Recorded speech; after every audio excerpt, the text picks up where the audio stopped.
প্রত্যেকটাকে ভাঙার পর ইব্রাহিম আলাইহিসসালাম একটা মূর্তিকে রেখে দিলেন এবং ওই মূর্তির গলার মধ্যে তিনি ঝুলিয়ে দিলেন সেই কুঠা। আমি আল্লাহি করে বলছি, খোদার কসম করে বলছি, একজন ব্যক্তি এই সিস্টেমের মাধ্যমে আসে কখনো কোনো ধর্ষকের বিচার কার্যকর করতে পারবে না। যেদিন আপনারা গণতন্ত্রের পদত্যাগ এই জমিন থেকে উঠাতে পারবেন, খেলাফতের ছায়া আপনি এখানে এনে দিতে পারবেন, সেদিন হবে বাংলার জমিন সুষ্ঠু ন্যায় পরিপূর্ণ একটি রাষ্ট্র।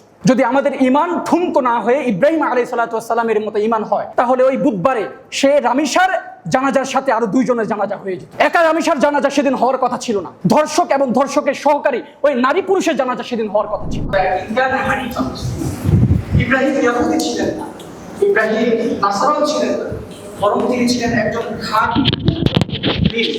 ওয়া মা কানা মিনাল মুশরিকিন, এবং ইব্রাহিম মুশরিকদের শিরককারীদের অন্তর্ভুক্ত ছিলেন না। এই কথার দ্বারা আল্লাহ তাআলা রহিত করেছেন যে ইহুদিরা, তোমরা তো আসমানি কিতাব তোমাদের কাছে পাঠিয়েছিলাম কিন্তু রহিত করে দিয়েছি পরবর্তীতে, তারপরেও তোমরা মন গড়া এই কিতাবের অনুসরণ করছো এবং শিরিক করছো। খ্রিস্টানদেরকে বলছে, তোমরা ভাবছো ইব্রাহিম খ্রিস্টান, ইব্রাহিম খ্রিস্টান না, তোমাদের মতো মুশরিক না, বরং ইব্রাহিম হচ্ছেন একজন মুসলিম আত্মসমর্পণকারী। আল্লাহু আকবার কবীর। ইব্রাহিম আলাইহিসসালামকে আল্লাহ সুবহানাহু ওয়া তাআলা অনেক পরীক্ষা দিয়েছে এবং প্রতিটি পরীক্ষাতে তিনি উত্তীর্ণ হয়েছেন, কৃতকার্য হয়েছে। কৃতকার্য হওয়ার পরে আল্লাহ সুবহানাহু ওয়া তাআলা ইব্রাহিম আলাইহিসসালামকে সমগ্র জাতির জন্য ইমাম বা নেতা বানিয়ে দিয়েছে। কোরআনে বলছেন আল্লাহ, ওয়াইদ ইবতালা ইব্রাহিম রাব্বুহু লিকালিমাতিন ফাআতাম্মাহুন্না, যে আমি ইব্রাহিমকে বিভিন্ন ধরনের পরীক্ষা দিয়েছি, কিন্তু ইব্রাহিম প্রতিটা পরীক্ষায় সে উত্তীর্ণ হয়েছে, কৃতকার্য হয়েছে, পাশ করেছে। তাই ইন্নী জাইলুকা লিন্নাস ইমামা, সমগ্র জাতির জন্য আমি ইব্রাহিমকে একজন নেতা, একজন লিডার হিসাবে আমি মনোনীত করলাম। সুবহানাল্লাহি ওয়া বিহামদিহি। শুধু তাই নয়, আল্লাহ সুবহানাহু ওয়া তাআলা ইব্রাহিম আলাইহিসসালামকে তার ক্লোজ ফ্রেন্ড হিসাবে তিনি তাকে সাব্যস্ত করেছেন, তাকে খলিল বলেছে। আল্লাহ বলেন, ওয়াত্তাখাযাল্লাহু ইব্রাহিমা খলিলা, ইব্রাহিম খলিল হিসাবে, ক্লোজ ফ্রেন্ড হিসাবে, অন্তরঙ্গ বন্ধু হিসাবে আমি আল্লাহ ইব্রাহিমকে মনোনীত করেছি। মনোনীত করেও আল্লাহ ক্ষান্ত হননি। ফ্রেন্ডের দাবি কি? তার যে সমস্ত হাকিকত আছে, বাস্তবতা আছে, তার প্রয়োজন আছে, সেগুলোকে মিটানো, সেটিও আল্লাহ মিটিয়ে দিয়েছে। কিভাবে মিটালেন? এইভাবে যে কিয়ামত অবধি যতজন ব্যক্তি উম্মতে মুসলিমা নামাজ পড়বে, নামাজের চতুর্থ রাকাতে দ্বিতীয় বৈঠকে প্রত্যেকে অবধারিতভাবে দুরূদ ইব্রাহিম পড়তে হবে। যে ইব্রাহিমের মধ্যে বলা আছে, ইব্রাহিমের উপর, তার পরিবারের উপর, তার পরিবার পরিজনের উপর শান্তি বর্ষিত হবে। সুবহানাল্লাহ। আল্লাহ সুবহানাহু ওয়া তাআলা তাকে পরীক্ষা দিয়েছেন, প্রত্যেকটা পরীক্ষায় তিনি উত্তীর্ণ হয়েছেন। আর তার প্রথম পরীক্ষাই হচ্ছে কি? ইমানের পরীক্ষা। তার প্রথম পরীক্ষা হচ্ছে কুফর শিরিকের বিরুদ্ধে পরীক্ষা। ইনশাআল্লাহ পর্যায়ক্রমে আসছে। ইব্রাহিম আলাইহিসসালামের জন্ম ইরাকের বাবেল শহরে, যেটাকে আমরা ব্যাবিলিয়ন বলি, ব্যাবিলিয়ন সভ্যতা, ব্যাবিলিয়ন বলা হয়, আরবিতে বলা হয় বাবেল। ইরাকের একটি নগরী হচ্ছে বাবেল নগরী। ওই নগরীর সম্রাটের নাম ছিল কে বলেন তো আপনারা? নমরুদ। সেই বাবেল নগরীর সম্রাটের নাম ছিল নমরুদ, এবং সেখানে তারা যে সভ্যতা গড়ে উঠেছিল সেই সভ্যতার নাম ছিল ক্যারিডিয়া। ক্যারিডিয়া সভ্যতার অনুসারী মানুষেরা। আর ওই অনুসারীরা প্রত্যেকটা ব্যক্তি ছিল মূর্তি পূজারী। মানে একজন ব্যক্তিকেও আপনি খুঁজে পাবেন না যে আল্লাহকে রব হিসাবে মানে, বরং প্রত্যেকেই ছিল হাতে গড়া মূর্তির সামনে মাথা নোয়াতো, মূর্তিকে তাওয়াফ করত এবং মূর্তির সামনে তাদের সাহায্য প্রার্থনা করত। এমন এক সভ্যতার মাঝখানে, এমন এক সভ্যতার মধ্যবর্তী স্থানে আল্লাহ সুবহানাহু ওয়া তাআলা ছোট্ট ইব্রাহিমকে অবতীর্ণ করলেন, তাকে আনলেন, তাকে জন্ম লাভ করালেন। ইব্রাহিম আলাইহিসসালাম সেখানে বেড়ে উঠছেন, তিনি বড় হচ্ছেন। তিনি দেখছেন লোকেরা কখনো আগুনের পূজা করে, কখনো লোকেরা চন্দ্রের পূজা করে, কখনো লোকেরা সূর্যের পূজা করে। ইব্রাহিম আলাইহিসসালামের মন স্থির হচ্ছে যে কিভাবে লোকেরা কতক্ষণ করে সূর্যের পূজা, কতক্ষণ করে চাঁদের পূজা। মানে রব তো একজনই হওয়ার কথা, রব তো একাধিকজন নয়। আল্লাহ সুবহানাহু ওয়া তাআলা এই ছোট ইব্রাহিমের মধ্যে এই রুশ দিয়েছেন, এই জ্ঞান দিয়েছেন, সত্য মিথ্যা দুয়ের মধ্যে পার্থক্যকারী জ্ঞান দিয়েছে। দেখুন, আমরা যারা মুরব্বী হয়ে গিয়েছি বা বড় হচ্ছি, অনেক সময় দেখা যায় সত্য মিথ্যা দুইটাকে আমরা গুলিয়ে ফেলি। কিন্তু ছোট্ট একটা বাবু, সে বলে, আপনি এটা বুঝতে পারছেন না, এটা হচ্ছে সত্য, এটা হচ্ছে অন্ধকার, এটা হচ্ছে মিথ্যা। সে বুঝিয়ে দিচ্ছে কিন্তু আমাদেরকে। এটাকে বলা হয় আরবিতে রুশদ।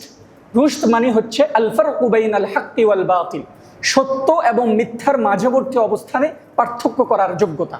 এই যোগ্যতা আল্লাহ সুবহানাহু ওয়া তাআলা ছোট্ট বালক ইব্রাহিমের মাঝে দিয়েছে।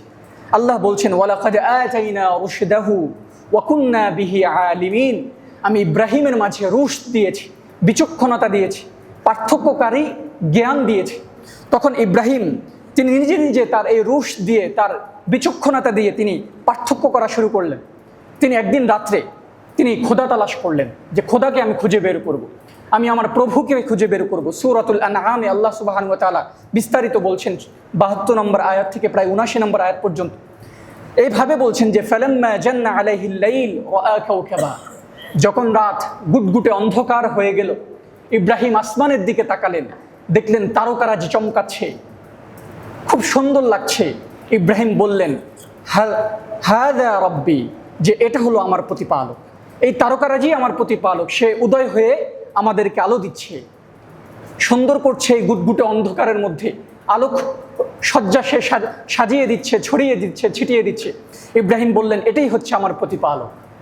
ফালাম্মা আফালা ক্বালা লা উহিব্বুল আফিলিন, যখন একটা পর্যায়ে গিয়ে তারকা অস্তমিত হয়ে গেল, তারকা কিন্তু সকাল পর্যন্ত অনেক তারকা থাকে না, একটা তারকা এক জায়গায় উদিত হয়েছে, দেখবেন কিছুক্ষণ পর এখানে আর নেই, অন্য জায়গায় অন্য তারকা উদিত হয়েছে। তখন ইব্রাহিম আলাইহিস সালাতু ওয়াস সালাম বলেন আমি যেটা অস্তমিত হয়ে যায়, হারিয়ে যায় মুহূর্তে, এমন জিনিসকে আমি রব হিসাবে ভালোবাসি না। আমি ভালোবাসি এমন রবকে যে রব সর্বদাই বিরাজমান। ইব্রাহিম বললেন এই তারকা আমার রব হতে পারে না। তিনি চলে গেলেন চন্দ্রের দিকে, দেখলেন যে রাত গনিয়ে চন্দ্র উদিত হয়েছে। তিনি বললেন ফালাম্মা রাআল কামারা বাযিগা ক্বালা হাযা রাব্বি, যখন চাঁদ উদিত হলো, তার কিরণ ছড়াচ্ছে, তখন ইব্রাহিম আলাইহিস সালাতু ওয়াস সালাম বললেন হাযা রাব্বি, হ্যাঁ এটাই আমার প্রতিপালক। ফালাম্মা ফালা, চাঁদও তো এক পর্যায়ে ডুবে যায়, এক পর্যায়ে অস্তমিত হয়ে যায় যখন সকাল উদিত হয়।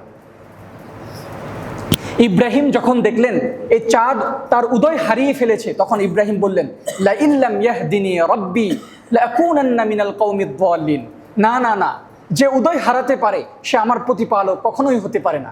আমি ভুল দিকে হাঁটছি, এটা আমার প্রতিপালক নয়, এবং আমি যারা অসত্য অন্বেষণকারী আছে তাদের অন্তর্ভুক্ত হতে পারি না। ইব্রাহিম বললেন যারা চাঁদের পূজা করে তাদেরকেও আমি ত্যাগ করলাম। এরপর ইব্রাহিম আলাইহিস সালাতু ওয়াস সালাম চলে গেলেন সূর্যের দিকে। যখন পূর্ব আকাশে সূর্য তার কিরণ বিলিয়ে পূর্ব আকাশে উদিত হয়েছে, পশ্চিম উদিত এখনো অস্তমিত হয়নি, আলো দিয়ে পুরো দুনিয়াকে আলোকসজ্জা করছে, তখন ইব্রাহিম আলাইহিস সালাতু ওয়াস সালাম বলেন হাযা আকবার, নিঃসন্দেহে এটা হচ্ছে বড়, হাযা রব্বি, এটাই আমার প্রতিপালক। চাঁদ ছিল ছোট, চন্দ্র ছিল ছোট, তারকারাজি ছিল আরো ছোট, কিন্তু এই চাঁদ হচ্ছে আরো বেশি বড়, এর কিরণটাই ছড়াচ্ছে সুন্দর। ইব্রাহিম আলাইহিস সালাতু ওয়াস সালাম বললেন হাযা রব্বি, নিঃসন্দেহে এটাই হচ্ছে আমার প্রতিপালক। ফালাম্মা আফালাত ক্বালা ইয়া কওমি ইন্নী বারীউম মিনাল মুশরিকিন, কিন্তু সূর্য তো এক পর্যায়ে ডুবে নাকি, যখন সন্ধ্যা হয়ে যায় তখন সূর্য ডুবে যাচ্ছিল পশ্চিম আকাশে।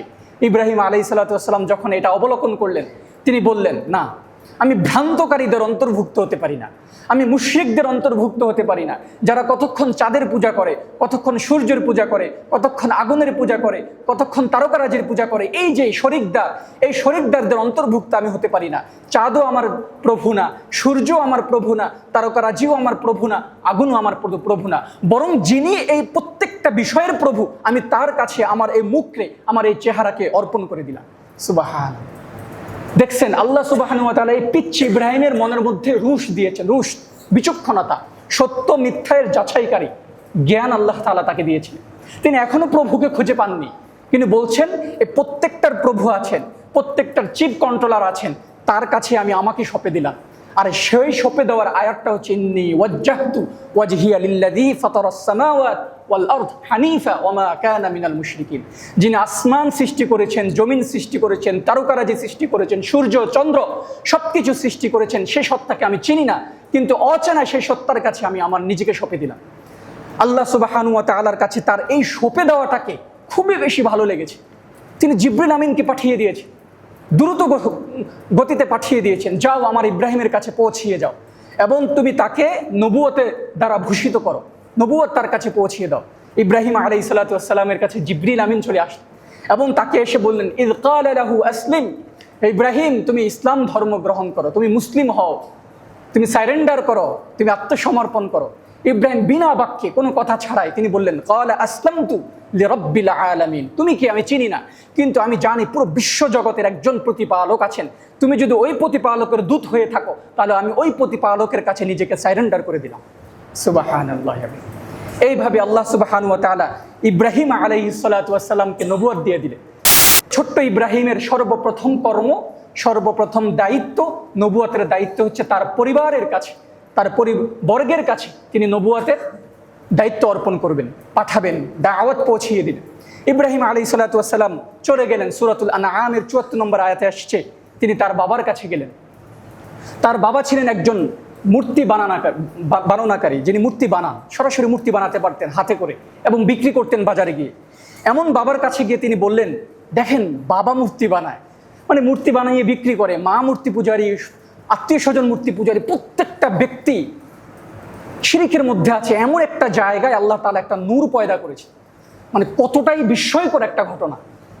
সেই ইব্রাহিম সর্বপ্রথম সেই বাবার কাছে গিয়েছে। আপনারা একটু কল্পনা করেন, আপনাদের কাছে যদি এসে আপনাদের সন্তান দাওয়াত পৌঁছায়, কেমনটা, মানে কেমন সন্তান আপনার কাছে এসে দাওয়াত পৌঁছাচ্ছে, অথচ সন্তানকে আপনি বুঝাবেন। সেই ইব্রাহিম এসে দাওয়াত পৌঁছাচ্ছে এইভাবে, ওয়াইদ ক্বালা ইব্রাহিমু লিআবিহি আযার আতাত্তাখিযু আসনামান আলিহা। ইব্রাহিম এসে তার বাবা আযারের কাছে বললেন, আপনি নিজ হাতে মূর্তি বানান, আপনি নিজ হাতে মূর্তি বানিয়ে সে মূর্তির পূজা করেন। আমি তো আপনাকে এবং আপনার সম্প্রদায়কে সুস্পষ্ট ভ্রান্তির মধ্যে দেখতে পাচ্ছি, অন্ধকারচ্ছন্ন জগতের মধ্যে দেখতে পাচ্ছি। এরপরে তিনি আরো বলেন, ইয়া আবাতি, হে আমার প্রিয় বাবা, দাওয়াতের ভাষা হয় নরম, সুশ্রী, কঠোর নয়। দাওয়াতের ভাষা কখনো কঠোর হয় না। দেখেন না তাবলিগের ভাইরা পিঠের মধ্যে হাত বুলিয়ে বলে, আসেন ভাই, আসেন ভাই, কত সুন্দর করে বুঝায়। দাওয়াতের ভাষা হচ্ছে এটাই। ইব্রাহিম আলাইহিসসালাতু ওয়াসসালামের কাছে বাবার কাছে বলে, ইয়া আবাতি, ইয়া আবাতি মানে হে আমার প্রাণ প্রিয় বাবা, বাংলা তরজমা, হে আমার প্রাণ প্রিয় বাবা, লিমা তা'বুদু মা লা ইয়াসমা'ু ওয়া লা ইউবসির ওয়া লা ইউগনি আনকা শাইআ। কেন আপনি এমন মূর্তির পূজা করেন যে শুনে না, শ্রবণ করে না, এবং আপনার ভালো খারাপ কোনো কিছুরই তার সক্ষমতা নাই। শুধু তাই নয়, ইয়া আবাতি ইন্নী ক্বাদ জা'আনি মিনাল ইলমি মা লাম ইয়া'তিকা ফাত্তাবি'নি আহদিক। এরা আপনার কোনো উপকার করে না, আপনার কোনো ক্ষতিও সাধন করে না, তাহলে আপনি নিজ হাতে বানানো মূর্তির কিভাবে পূজা করেন? দয়া করে আপনি আমাকে অনুসরণ করুন, কারণ আমার কাছে বিশ্বজগতের প্রতিপালকের পক্ষ থেকে নবুয়তের বার্তা এসেছে। আমি আপনাকে এক আল্লাহর বাণী শোনাবো, আমি আল্লাহকে এক আল্লাহর বিধান শোনাবো। ইয়া আবাতি লা তা'বুদিশ শাইতান, হে বাবা আপনি শয়তানের পূজারী হয়েন না। ইন্নাশ শাইতানা কানা লির-রাহমানি আসিয়া, কারণ শয়তান তো এই বিশ্বজগতের প্রতিপালকের অবাধ্য হয়ে গিয়েছে। এইভাবে তাকে দাওয়াত দিচ্ছিলেন, ইয়া ইন্নী আখাফু আন ইয়ামাসসাকা আযাবুম মিনার রহমান, আপনি যদি না আসেন তাহলে আমার প্রতিপালকের পক্ষ থেকে আপনাকে আযাব আকৃষ্ট করতে পারে, আযাব ছুঁইতে পারে, যে কোনো সময় আপনার কাছে আযাব এসে যেতে পারে। এইভাবে ইব্রাহিম আলাইহিসসালাতু ওয়াসসালাম যখন বুঝাচ্ছিলেন তখন আযার বলেন, ক্বালা আরাগিবুন আনতা আন আলিহাতি ইয়া ইব্রাহিম, হে ইব্রাহিম তুমি কি আমাদের প্রতিপালকদের থেকে আমাকে বিমুখ করে দিতে চাচ্ছ? এই শুনো, তোমাকে কঠোর ভাষায় বলছি, যদি তুমি এখান থেকে সরে না যাও, লা ইল্লাম ইয়ানতাহি লা আরজুমান্নাক, আমি তোমাকে পাথর মেরে মেরে হত্যা করে দেব। ওয়াহজুরনি মালিয়া, দয়া করে তুমি আমাকে এখান থেকে ছেড়ে চলে যাও। ইব্রাহিম আলাইহিসসালাতু ওয়াসসালামকে সর্বপ্রথম তার বাবাই তাকে ছুড়ে দিলেন, তার বাবাই তার দাওয়াত কবুল করলেন। তখন ইব্রাহিম আলাইহিসসালাতু ওয়াসসালাম বলেন, সালামুন আলাইক, বাবা আপনাকে কিছুই বলার নাই, শুধু এটুকু বলবো, আসসালামুন আলাইক, আপনার উপর শান্তি বর্ষিত হোক, আপনার উপর শান্তি বর্ষিত হোক। আস্তাগফিরু লাকা রাব্বি, আমি আমার প্রতিপালকের কাছে আপনার জন্য দুহাত ভরে শুধু ক্ষমা প্রার্থনাই করতে পারি, আর কিছুই আমার করার নেই।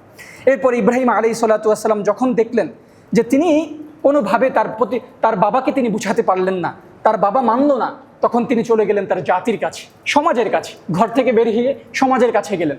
সমাজের কাছে গিয়ে দেখেন সমাজের লোকেরা তারা মূর্তির চতুর্পাশে তাওয়াফ করছে, মূর্তিকে পূজা করছে, সেজদায় লুটিয়ে পড়ে আছে, কেউ কেউ তাওয়াফ করছে, ঘুরছে, মূর্তির কাছে চাচ্ছে। তখন ইব্রাহিম আলাইহিসসালাতু ওয়াসসালাম সেখানে গেলেন।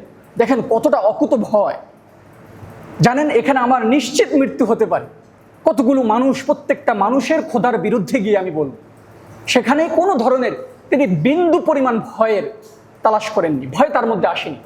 সাহসিকতা নিয়ে তিনি অকুত ভয় হয়ে সেখানে বললেন, মা হাযিহি তামাসিলুল্লাতী আনতুম লাহা আকিফুন, এই সামান্য কিছু ভাস্কর্যর চতুর্পাশে তোমরা তাওয়াফ করছো, মানে তোমরা কি বুঝতে পারছো না এরা যে তোমাদের কোনো ভালো খারাপ কোনো কিছুরই হকদার রাখে না, কোনো সক্ষমতা রাখে না, তোমাদের কোনো উপকারেও এরা আসে না, তোমাদের ক্ষতিতেও এরা আসে না।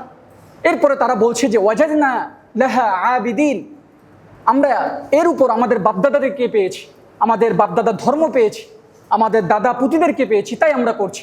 তখন ইব্রাহিম আলাইহিস সালাতু ওয়াস সালাম বললেন, লাকাদ কুনতুম ওয়া আবাউকুম ফি যালালিম মুবিন, তোমরা এবং তোমাদের বাপদাদা যারা ছিল প্রত্যেকেই ভ্রষ্টতার মধ্যে ছিল, প্রত্যেকেই অন্ধকারের মধ্যে ছিল।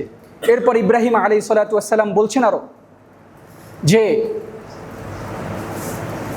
যেদিন তারকারাজি আমি দেখছিলাম, সেদিন আমি তারকারাজিকে আমি ভেবেছিলাম আমার প্রতিপালক, আমি চন্দ্রকে দেখেছিলাম, চন্দ্রকে ভেবেছিলাম আমি আমার প্রতিপালক, সূর্যকে দেখেছিলাম, ভেবেছিলাম আমার প্রতিপালক, কিন্তু প্রত্যেকটা অস্ত গিয়েছে।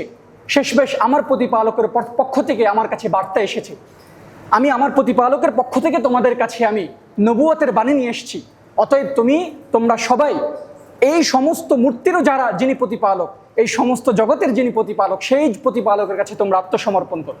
তখন প্রত্যেকে ইব্রাহিম আলাইহিস সালাতু ওয়াস সালামকে দূর দূর করে তারা তাড়িয়ে দিলেন। তারা বললেন, তুমি কি আমাদের কাছে খেলতামাশা করছো? তুমি কি আমাদের সাথে মজাক করছো? যেভাবে হযরত মুহাম্মদ মুস্তাফা সাল্লাল্লাহু আলাইহি সাল্লামকে বলেছিল, একসময় বলতে আল আমিন, বিশ্বস্ত বিশ্বাসী, কিন্তু যখন নবুয়তের কথা বলেছিলেন তখন তাকে বললেন সাহেব, জাদুকর, কাহেন, গণক, আবার কখনো বলেছেন কাজ্জাব, মিথ্যাবাদী, আবার কখনো বলেছেন মাজনুন, পাগল। এইভাবে হযরত ইব্রাহিম আলাইহিস সালাতু ওয়াস সালামকে তারা বলতে শুরু করলেন। ইব্রাহিম আলাইহিস সালাতু ওয়াস সালাম ভাবলেন, এই সহজ গলায় নরম সুরে এদেরকে আমি বুঝাতে পারবো না, বরং তাদের জন্য আমি একটা ইবরত রেখে যাব, একটা উপদেশ রেখে যাব, যে উপদেশ থেকে তারা শিখতে পারবে। ইব্রাহিম আলাইহিস সালাতু ওয়াস সালাম একটা সুযোগের সন্ধানে ছিলেন, যে সুযোগটা তিনি পেয়ে গেলে সেই সুযোগের দিন তিনি এমন কিছু ঘটাবেন, এমন কিছু পরিকল্পনা করেছেন যেটা মানুষের চক্ষুকে খুলে দেবে। হঠাৎ করে একটা তাদের উৎসবের দিন আসলো, বিগ সেলিব্রেশনের একটা দিন আসলো, উৎসব। সেই দিনটায় ইব্রাহিম আলাইহিস সালাতু ওয়াস সালাম ভাবলেন তিনি যাবেন না, সকলে একত্রিত হয়ে মাঠের মধ্যে যাবে, উৎসব মুখর পরিবেশ। ইব্রাহিম আলাইহিস সালাতু ওয়াস সালামকে বললেন, এই আসো, তুমিও আমাদের সাথে আসো, উৎসবে চলো। তখন ইব্রাহিম আলাইহিস সালাতু ওয়াস সালাম বললেন, ইন্নী সাকিম।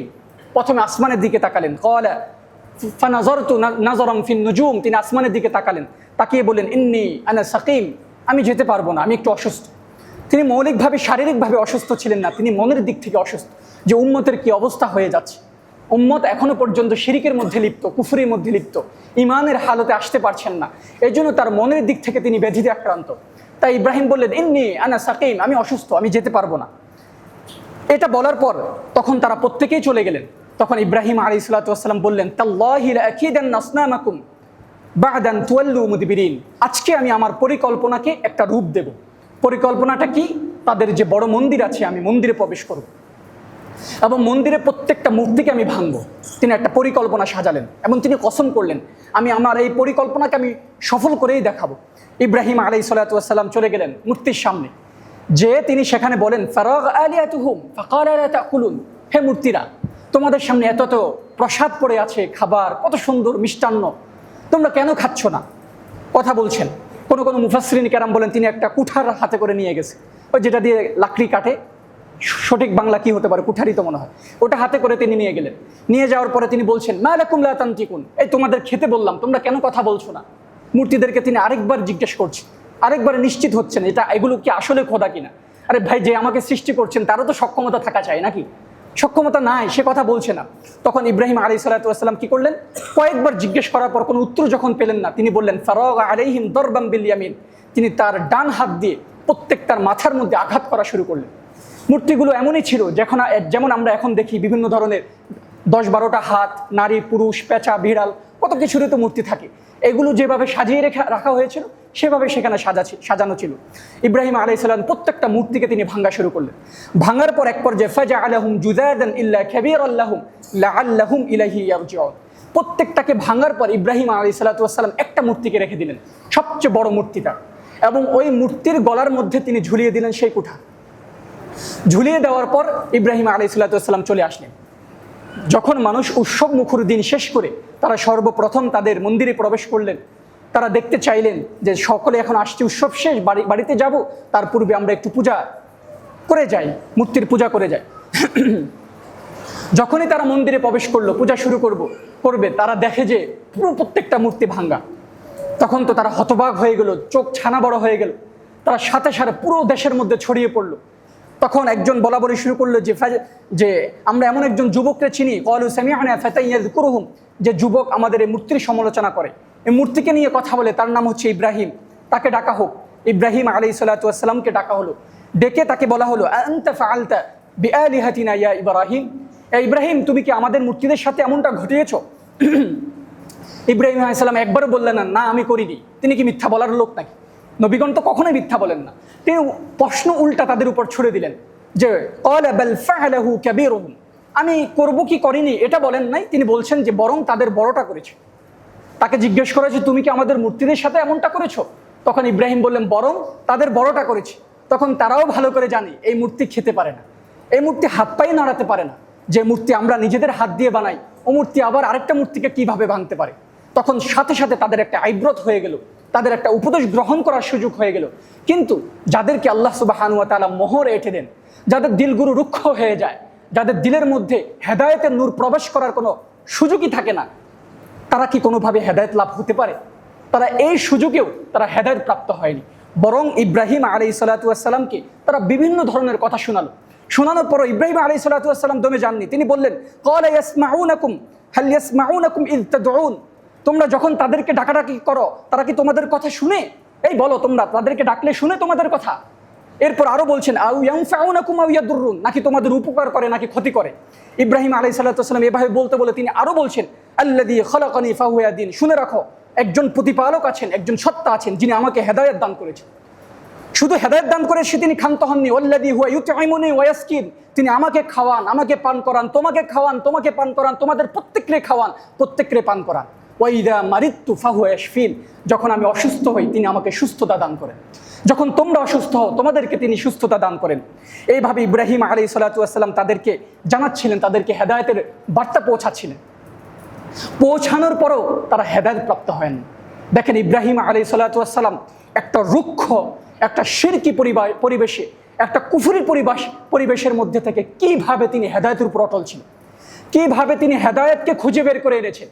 কিন্তু আমরা মুসলিম কান্ট্রিতে থেকেও, 92% মুসলমান দাবি করা দেশে থেকেও আমাদের ইমানের অবস্থা আমরা জিজ্ঞেস করেন, আমাদের ইমানের হালতের কথা আমরা জিজ্ঞেস করেন। আমাদের রাষ্ট্র শাসিত হচ্ছে এখন কুফর দিয়ে, আমাদের সমাজ ব্যবস্থা শাসিত হচ্ছে এখন শিরক দিয়ে, আমাদের পরিবার ব্যবস্থা শাসিত হচ্ছে এখন ইউরোপিয়ানদের দেওয়া বিধান দিয়ে। যদি এই বিধানগুলো ছুড়ে দিয়ে আমরা আল্লাহ তাআলার বিধান মোতাবেক রাষ্ট্র পরিচালনা না করতে পারি, তাহলে আমাদের দশা হবে ওই নমরুদের মতো, আমাদের দশা হবে ইব্রাহিম আলাইহিস সালাতু ওয়াস সালামের জাতির মতো। দেখেন না, দেশের মধ্যে এখন ধর্ষকদের অভাব নেই, কিন্তু ধর্ষকের শাস্তি নেই। ধর্ষকের শাস্তি আছে, ধর্ষকের শাস্তি নেই। আমি যদি এখানে আপনাদেরকে বলি, এখানে যারা বয়োবৃদ্ধ ব্যক্তি আছেন, হয়তো 75-77 বয়স হবে, আপনি 77 বয়সের মধ্যে বলে যান যে একটা ধর্ষকের শাস্তি বাংলার জমিন আপনি হতে দেখেছেন? আপনি বলুন। আমি বলছি না নট বিএনপির পূর্বে ছিল ইন্টারিম পূর্ব ছিল আওয়ামী লীগ, সামনে আসবে জামাত ইসলাম, কিংবা আসবে এনসিপি, কিংবা আসবে ইসলামী আন্দোলন, কিংবা আসবে খেলাফতে মজলিস। আমি আল্লাহি করে বলছি, খোদার কসম করে বলছি, একজন ব্যক্তি এই সিস্টেমের মাধ্যমে আসে কখনো কোনো ধর্ষকের বিচার কার্যকর করতে পারবে না। কারণ আপনি যে সিস্টেমের মাধ্যমে আসেন, এই সিস্টেমটাই হচ্ছে কুফরি। এই সিস্টেমকে যদি আপনি ছুঁড়ে ফেলতে পারেন, তাহলেই আপনি এই ধর্ষকের বিচার কার্যকর করতে পারবেন। এখন সার্জিস আলম হয়তো সেই পোস্ট দিবে, স্বরাষ্ট্রমন্ত্রী জবাব চাই, কেন ধর্ষকের বিচার নাই? যখন এই সার্জিস আলম কয়দিন পরে স্বরাষ্ট্রমন্ত্রী হবে, দেখবেন তার সময় যখন ঘটে যাবে ধর্ষক, তখন সে বলবে আমাদের সময় দিন, আমাদের সুযোগ দিন। ধর্ষক যখন তার মনের কথা সে সব বলিলাই সে স্বীকার করবে, তখনও পর্যন্ত দর্শকের বিচার করা হবে, বিচারে শুধু রায় দেওয়া হবে।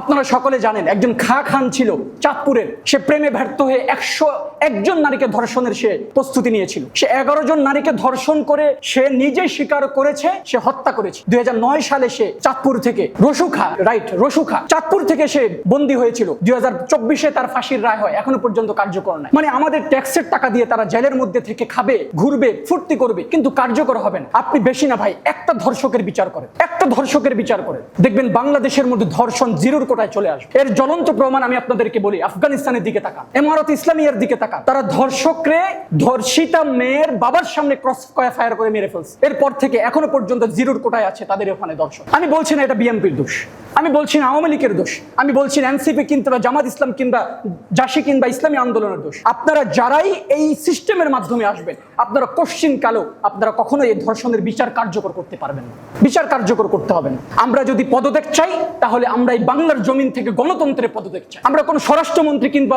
প্রধানমন্ত্রী পদত্যাগ চাই। যেদিন আপনারা গণতন্ত্রের পদত্যাগ এই জমিন থেকে উঠাতে পারবেন, খেলাফতের ছায়া আপনি এখানে এনে দিতে পারবেন, সেদিন হবে বাংলার জমিন সুষ্ঠু ন্যায় পরিপূর্ণ একটি রাষ্ট্র।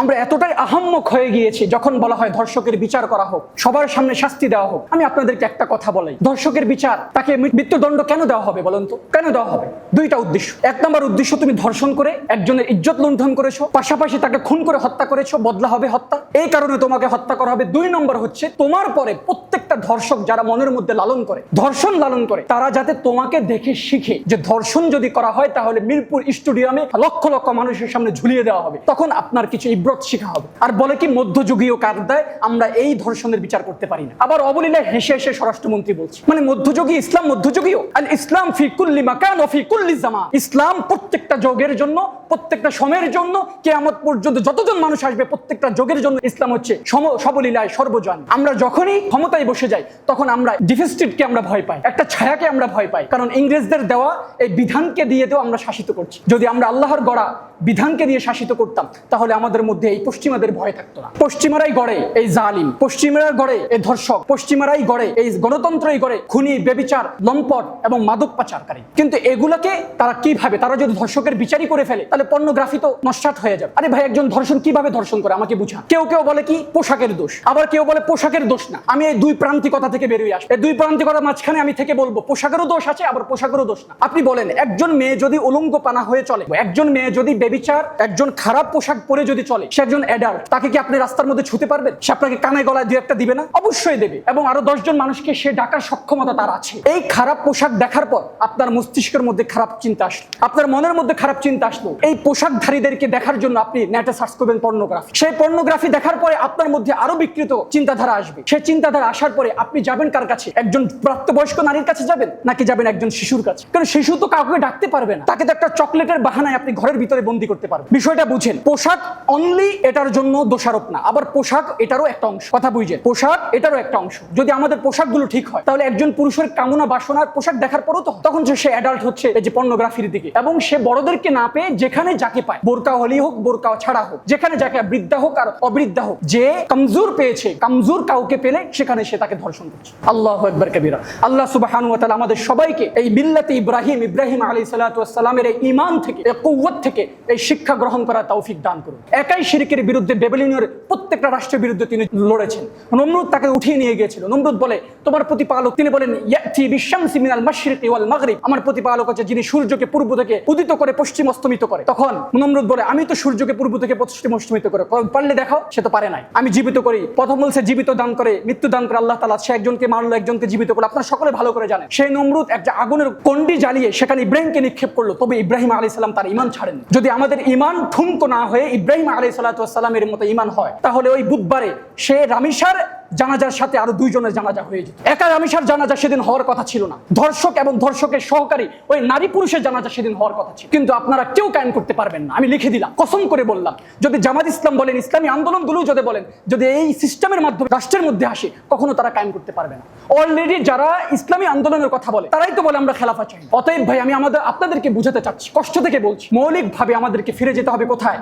আল্লাহর বিধানের দিকে। মৌলিকভাবে আমাদেরকে ফিরে যেতে হবে কোথায়? খেলাফার দিকে। মৌলিকভাবে আমাদেরকে ফিরে যেতে হবে গণতন্ত্র মন্ত্র কুফফারদের দেওয়া এই বিষয়গুলোকে ছুড়ে দিয়ে আমাদেরকে সঠিক পন্থার দিকে এগোতে হবে। যদি সঠিক পন্থার দিকে এগোই তবেই হবে আমাদের মুক্তির পথ, তবেই হবে আমাদের ইনসাফের পথ, তবে হবে ধর্ষিতার সঠিক বিচার, তবে হবে চোরের সঠিক বিচার, তবে হবে ইনসাফপূর্ণ একটি রাষ্ট্র কায়েম। আল্লাহ সুবহানাহু ওয়া তাআলা আমাদের প্রত্যেককেই, আমাদের মুসলমানদেরকে বুঝার তৌফিক দান করুন।